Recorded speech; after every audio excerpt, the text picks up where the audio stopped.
আমরা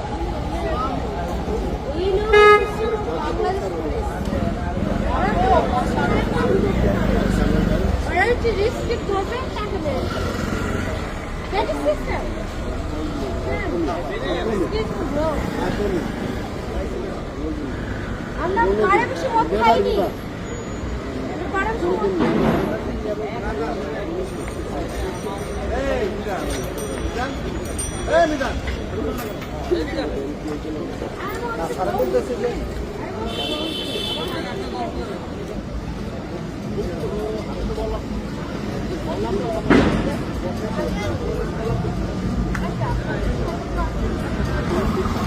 দর্শক, আমি আপনাদেরকে এই ভিডিওতে যাদেরকে দেখাচ্ছি যে কিংফিশার এবং ওয়েস্টার্নের পিছনে এখানে লোকজন অকপটে মদ খেয়ে যখন ঘোরাঘুরি বা মাতলামি করে তখনই কিন্তু পুলিশ তাদেরকে ধরার জন্যই কিন্তু তাদের এই প্রচেষ্টা এবং উদ্যোগ, বিশেষ করে যাতে মদ পান করে কেউই কোনো অবস্থাতে অকপটে কোনো ধরনের অপকর্ম না করতে পারে বা মাতলামি না করতে। যেহেতু গুলশান একটি ভিআইপি জোন, সেই ডিপ্লোম্যাটিক জোন, সেক্ষেত্রে কিন্তু সেই দৃষ্টি রেখেই কিন্তু আমি যেমনটা দেখেছি একজন নারী এবং একজন পুরুষ মদ খেয়ে তারা কিন্তু কথা বলতে পারতেছে না। এবং নারীর যেই অবস্থা দেখেছি আমি, যে যিনি নারী এবং তার সাথে যে পুরুষ, তারা কিন্তু মদ খেয়ে বিশেষ করে রাস্তায় খুবই একটা আপনার বাজে অবস্থার ভিতরে ছিল। পুলিশ তাদেরকে যখনই জিজ্ঞাসাবাদ করছে তাদের লাইসেন্স আছে কিনা, তাদের পারমিশন আছে কিনা, তারা কিছুই দেখাতে পারছে। কিন্তু এক পর্যায়ে পুলিশ যেই ভাবে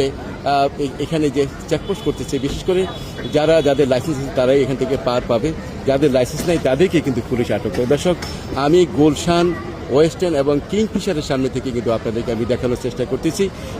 আমি আরেকটা জিনিস আপনি বলি যে এই জায়গাতেও আমি এতটুকু দেখেছি যে গুলশানে পুলিশ চেকপোস্ট বসিয়ে অস্ত্র, মাদক এবং বিশেষ করে অনেক দুষ্কৃতিকারীদেরকে কিন্তু পুলিশ গ্রেপ্তার করতে কিন্তু সক্ষম হয়েছে।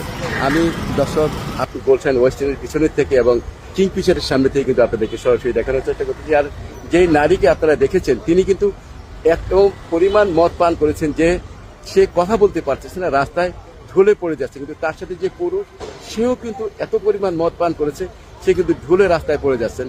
পুলিশ বারবার এই নারীকে বোঝানোর চেষ্টা করতেছে যে আপনি ঠিক আছে, আপনি নারী মানুষ, আপনি সাইড হন। আর যে পুরুষ, তিনি যেহেতু মদ খেয়ে ঢুলে পড়তেছে, আমরা যেহেতু তার পারমিশন নেই, তাকে কিন্তু আমরা আপনার পরীক্ষা নিরীক্ষা করার জন্য তাকে আমরা নিয়ে যাব। কিন্তু যিনি নারী, তিনি এতটাই আপনার কটু ভাষা পুলিশের সাথে ব্যবহার করেছেন।